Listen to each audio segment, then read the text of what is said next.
فرمایا کہ علی کے ساتھ منافق محبت نہیں کر سکتا اور مومن کبھی بغض نہیں رکھ سکتا ہے۔ حضرت علی شیر خدا مولا مرتضیٰ مشکل کشا حضرت علی کرم اللہ وجہ الکریم میرے حضور نے فرمایا کہ اے علی تمہاری میرے ساتھ نسبت ایسے ہے کہ جس طرح موسیٰ علیہ السلام کے ساتھ حضرت ہارون کی نسبت ہے۔ اور حضرت علی شیر خدا کے کمالات دنیا میں آپ نے دیکھا ہوگا، کوئی خطیب ہے تو وہ ادیب نہیں ہے، کوئی ادیب ہے تو وہ قاری نہیں ہوگا، یعنی ایک کوئی وصف اس میں پایا جاتا ہے، سارے وصف نہیں ہوتے۔ علم ہو پھر اس کے بعد بعض اوقات وہ شجاعت اور بہادری نہیں ہوتی ہے، تو کوئی نہ کوئی کمی رہ جاتی ہے۔ لیکن حضرت علی شیر خدا آپ علم کے میدان میں دیکھیں تو صحابہ کرام کثرت کے ساتھ آپ کے شاگرد ہیں۔ حضرت عبداللہ ابن مسعود کو دیکھ لیں اور حضرت عبداللہ ابن عباس کو دیکھ لیں، یہ جتنی بھی شخصیات ہیں، یہ علوم جو مدارس میں مراکز میں جو پڑھائے جاتے ہیں، ان کے پیچھے جو ایجاد کرنے والے ہیں وہ حضرت علی شیر خدا ہیں۔ چونکہ میرے حضور نے فرمایا انا دار الحکمت و علی بابوہا، میں حکمت کا شہر ہوں، علی اس کا دروازہ ہے۔ میں علم کا شہر ہوں، علی اس کا دروازہ ہے۔ تو دروازہ پتہ کس لیے لگایا جاتا ہے؟ یہ باہر دروازہ رکھا ہے نا، تو مطلب کیا ہے؟ جس نے بھی آنا ہے وہ دروازے سے آئے۔ ادھر دروازہ رکھا ہے تو دروازہ گھر کا، حویلی کا، ادارے کا اس لیے رکھا جاتا ہے کہ جس نے آنا ہو وہ دروازے سے آئے گا۔ اور اگر کوئی بندہ دیوار پھلانگ کے آئے تو وہ بندہ اپنا نہیں شمار ہوگا، وہ بندہ تو چور شمار ہوگا۔ بھئی دروازہ جب رکھا ہے تو وہاں سے کیوں نہیں آ رہا ہے؟ اور میرے حضور کے اس فرمان میں ہزار رہا حکمتوں میں سے ایک حکمت یہ بھی ہے کہ جو بندہ قرآن کی بات کرے، حدیث کی بات کرے، علم مصطفیٰ کی بات کرے، میرے حضور کے فیض کی بات کرے اور علی سے محبت نہ کرے، وہ غلط بول رہا ہے، اس کو سمجھ ہی نہیں ہے۔ حضور فرما رہے میرا علم لینا ہے تو وہ علی دروازہ جو رکھے ہیں نا، تو اس دروازے سے جو ہے نا وہ آیا جائے تو پھر اس کو فیض ملے گا، پھر اس کو علم ملے گا، وگرنہ اس کو دھکا مار دیا جائے گا کہ تو دوسرے غلط طریقے سے آ رہا ہے۔ حضرت علی شیر خدا آپ کا علم، آپ کا تقوی، زہد اور ورع، لیکن اس کے ساتھ آپ کی شجاعت آپ پڑھ کے دیکھیں۔ غزوہ بدر پڑھ لیں، غزوہ احد پڑھ لیں، غزوہ خندق پڑھ لیں، جتنے بھی غزوات ہیں سارے تذکرے آپ پڑھ لیں۔ حضرت مولا کائنات کی جو شجاعت ہے، یہ اللہ کی طرف سے جو آپ کو طاقت ملی ہے، یہ میاں ذکر کرنا چاہیے۔ میں تو کہوں گا علی کا ذکر سن کے بوڑھا بھی جوان ہو جاتا ہے، علی کا ذکر سن کے بیمار کی بیماری چلی جاتی ہے، علی کا ذکر سن کے کمزور کی کمزوریاں دور ہوتی ہیں، اور امت کے لیے ضروری ہے۔ یہ تو اب حالات بدلے، کچھ ذہن بدلے، سوچیں بدلی، وگرنہ فوج کے اندر نعرہ لگتا ہی نعرہ حیدری تھا۔ اور جب نعرہ حیدری لگتا ہے نا، وہ کسی نے کہا نا سانو پتہ ہے جدو طوفان آندے لکھاں تیلے نہیں انہوں ٹھل سکدے، ساڈے تیر تفنگ تے ایک پاسے تسی نعرہ علی دا نہیں جھل سکدے۔ حضرت علی شیر خدا کا جب نعرہ لگتا ہے نا تو اس وقت کوئی چیز سامنے ٹھہر نہیں سکتی۔ آپ ویسے بھی بیٹھے محفل میں کبھی لگا کر دیکھیں تو آپ کی طاقت دگنی ہو جائے گی۔ حضرت مولا کائنات کی شان دیکھنی ہے تو غزوہ بدر کو پڑھیں۔ 70 کافر مارے گئے تھے اور ان میں سے آدھے سے زیادہ تقریباً 40 وہ حضرت علی شیر خدا نے اپنے ہاتھ سے قتل کیے تھے۔ یعنی اتنا، اور ادھر صرف صحابہ کرام نہیں ہیں، ادھر شخصیات نہیں، بلکہ دوسری جانب دیکھے تو فرشتے بھی آئے ہیں۔ اور حضرت جبریل امین غزوہ بدر کے موقع پر اپنے گھوڑے کو آگے بڑھاتے ہوئے فرماتے تھے کہ اے گھوڑے آگے بڑھ، آگے بڑھ۔ یہ صحابہ کرام کو آواز آ رہی تھی، اور وہ فرشتوں کا بھی سارا، وہ دیکھیں نا ادھر طاقت دیکھے، موازنہ ذرا کرے کہ ادھر 5000 فرشتے بھی ہیں، سارے صحابہ کرام بھی ہیں، ان کا سارا پلڑا ایک جانب اور علی شیر خدا کا پلڑا ایک جانب رکھا ہوا ہے۔ یعنی اتنی بڑی طاقت۔ اور پھر آپ دیکھ لیں غزوہ خندق مدینہ پاک کے اندر جو دفاعی جنگ لڑی گئی، جو خندق کھود کر جو میرے حضور نے فرمایا کہ یہی مدینے میں رہ کر ہم جنگ لڑیں گے، کفار پوری طاقت لے کر پورے زور کے ساتھ وہ حملہ آور ہوئے۔ اس موقع پر سورہ احزاب، یہ 21واں پارہ کے آخر میں سورہ احزاب پڑھ کے دیکھیں، وہ سارا تذکرہ موجود ہے۔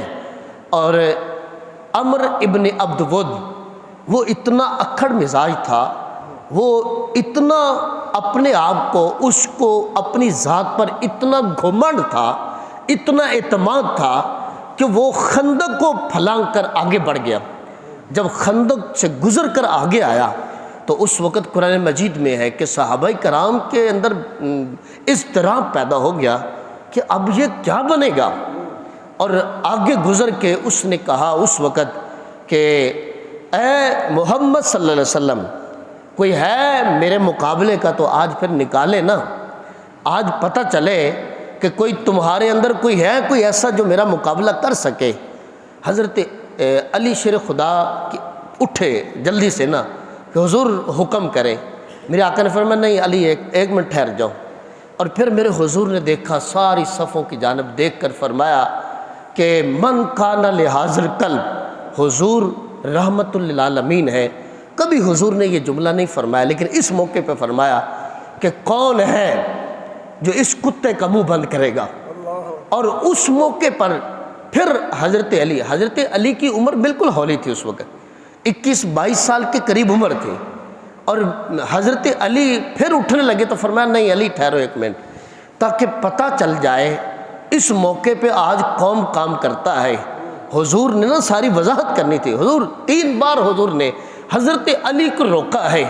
اور وہ جو عمر بن عبد ود تھا، اس کے بارے میں کتابوں میں لکھا ہے کہ وہ بچھڑے کو، وہ جو ہے وہ بیل کو پکڑ کے نا ایسے ہاتھوں کے اوپر گھماتا تھا، یا گائے کو وہ اٹھا کر جو ہے نا وہ ایسے وہ ہاتھوں کے اوپر گھما لیتا تھا، یا وہ اونٹ کو پکڑ کے گرا لیتا تھا، یا اپنے گھوڑے کو ایسے پکڑتا اس کو زمین کے اوپر پٹک دیتا تھا۔ اتنی اس کی طاقت تھی اور اس کو بڑا گھمنڈ تھا۔ اور اس نے لوہے کا خود بھی پہنا ہوا ہے اور نیچے اس نے زرہ بھی پہنی ہوئی ہے۔ اور وہ جب اس نے للکارا، اس وقت پورے عالم اسلام جتنے بھی لوگ تھے وہ حضور کے ساتھ، تو پورے عالم اسلام کی ایک عزت کا معاملہ تھا کہ اب مقابلہ ہونا ہے، جیت ہونی ہے تو پھر ہی عزت بچنی ہے۔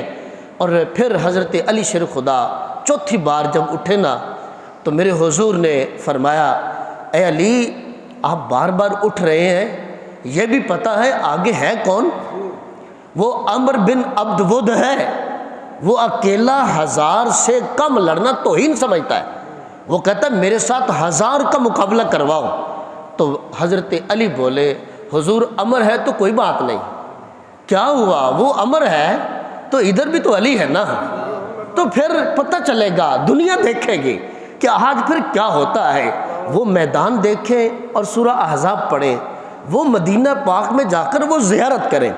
اور میرے حضور نے فرمایا اچھا علی پھر ٹھہرو۔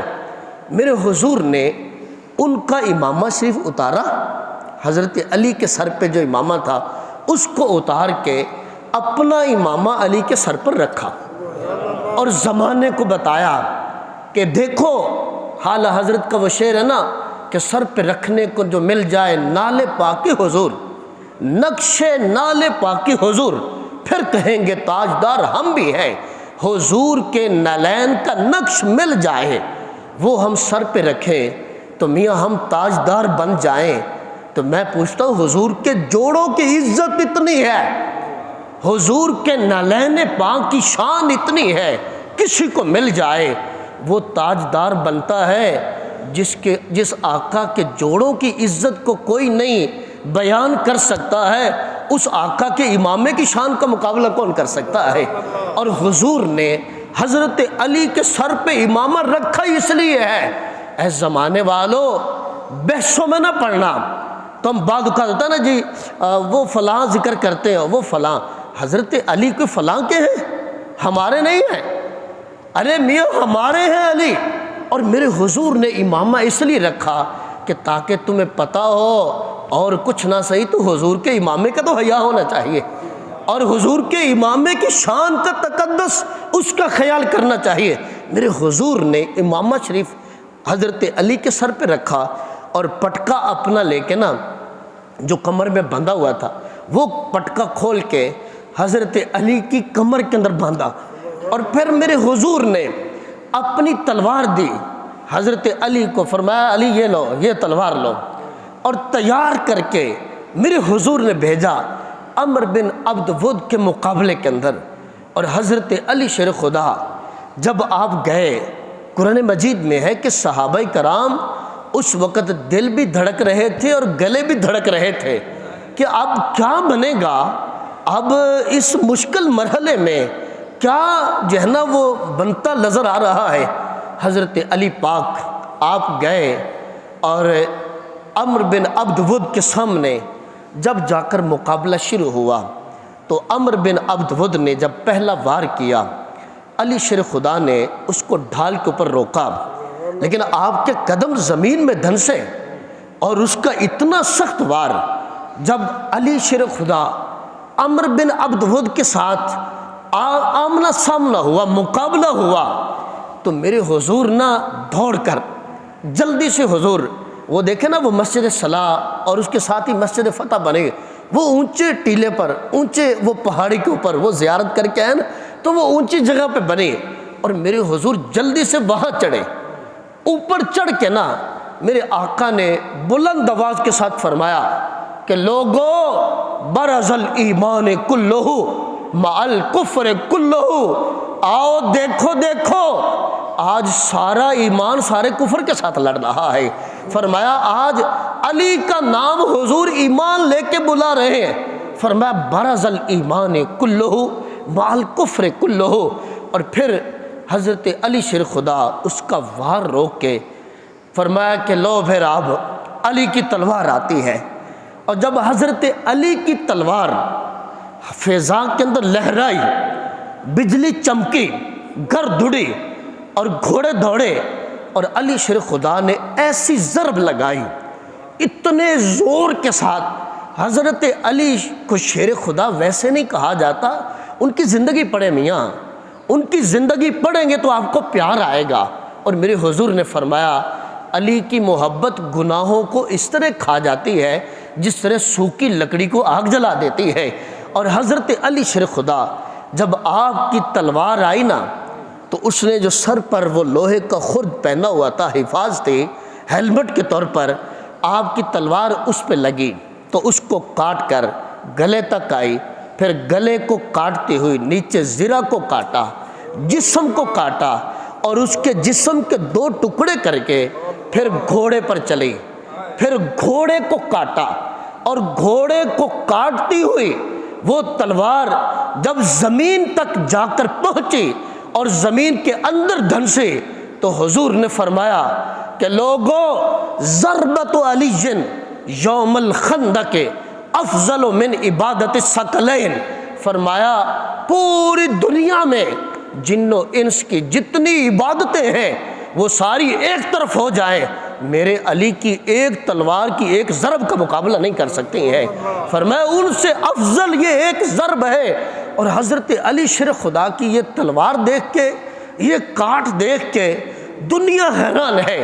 اور حضرت علی شیر خدا نے اس کو قتل کیا تو آپ واپس مڑے، آپ نے نہ اس کی تلوار کی جانب دیکھا، حالانکہ عرب میں نہ رواج تھا کہ جو جس کو قتل کرتا تو اس کی تلوار بھی پھر لے لیتا، اس کی زرہ بھی لے لیتا، اس کا گھوڑا بھی لے لیتا، اس کا سامان بھی جو ہے نا وہ اٹھا کے لے جاتا، کہ چونکہ اسی کا ہی ہوتا، اس نے قتل کیا ہے جنگ کے دوران۔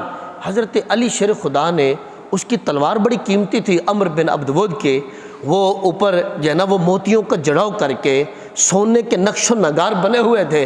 علی شیر خدا نے نہ تو اس کی تلوار کو ہاتھ لگایا، نہ ہی اس کی زرہ کو، نہ ہی اس کی کسی اور چیز کو، آپ بس اس کو قتل کرنے کے بعد سیدھے حضور کے پاس کہ جائیں حضور کو جا کر سلام عرض کریں۔ جب حضور کے پاس آئے تو پیچھے سے عمر بن عبد ود کی بہن وہ بڑی تیزی کے ساتھ آگے بڑھی، اس نے آ کر دیکھا کہ میں دیکھوں تو صحیح میرا بھائی، عرب کے اندر کوئی ایسا بندہ ہی نہیں تھا جو اس کو گرا لے یا اس کا مقابلہ کرے۔ اور جب اپنے بھائی کی لاش پر آئی تو بھائی کی لاش پر آ کر اس نے کہا کہ میں بھائی کے قتل ہونے پر روؤں یا قتل کرنے والے کے شجاعت کو داد دوں کہ جس نے میرے بھائی کو قتل کر دیا، اور پھر وہ کتنا سخی کتنا اور پھر کتنا بہادر کتنا ہے۔ اس نے نہ تو تلوار پکڑی ہے نہ زرہ پکڑی ہے، کسی چیز کو ہاتھ نہیں لگایا۔ تو وہ بہن کہنے لگی کہ میرا دل کرتا ہے میں بھائی کی بجائے میں اس کو داد شجاعت دوں کہ جس نے میرے بھائی کو یہاں جو ہے نا وہ قتل کر دیا ہے۔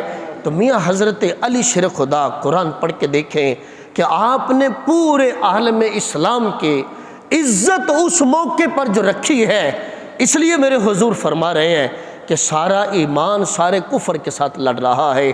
اور پھر آپ غزوہ احد کو پڑھ لیں تو غزوہ احد جب میرے حضور کے دندان مبارک شہید ہوئے اور جب صحابہ کرام کے اندر وہ بھگدڑ مچی نا، تو اس وقت بڑا مشکل مرحلہ تھا، اور 80 کفار نے مل کر حملہ کر دیا حضور پر کہ چلو اتنا زیادہ جب حملہ ہوگا تو پھر کیسے وہ بچ سکیں گے۔ 80 کفار نے جب حملہ کیا تو پھر حضرت علی شیر خدا، حضرت علی کرم اللہ وجہ الکریم، شیر خدا مرتضی مشکل کشا، آپ فوراً وہاں جو ہے نا وہ پہنچے۔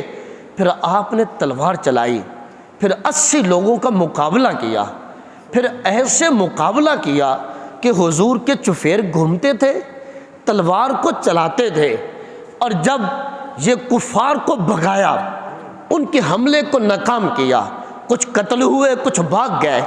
تو جب یہ جنگ جو ہے نا وہ ختم ہوئی نا، تو فرشتے حضور کے پاس آ کے کھڑے، حضرت جبریل امین کھڑے ہیں، اور جبریل آ کر بولنے لگے۔ میرے آقا نے فرمایا جبریل آپ؟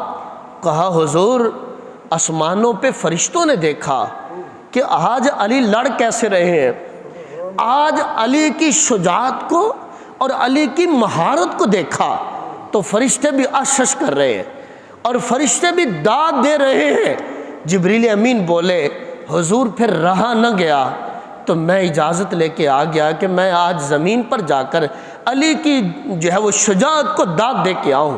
اور حضرت جبریل امین بولے حضور آج علی نے تو کمال نہیں کر دیا، آج علی نے تو حد ہی کر دی کہ اس طرح مقابلہ اتنے لوگوں کا، علی شیر خدا کی تلوار چلانے کا انداز، فرشتے بھی حیران ہیں۔ تو میرے آقا نے فرمایا اے جبریل یہ جو کمال ہوا ہے ذرا دیکھو تو صحیح وہ بھائی کس کا ہے، وہ میرا بھائی ہے، تو میرا جو بھائی ہو وہ کمال نہیں کرے گا تو پھر اور کیا کرے گا۔ تو فرمایا یہ کمال ہو رہا ہے علی شیر خدا کا تذکرہ اور ان کی زندگی کے واقعات اور آپ کی جو دردناک جو شہادت ہے وہ تذکرہ، وہ بھی انشاءاللہ جو ہے نا وہ پڑھیں گے۔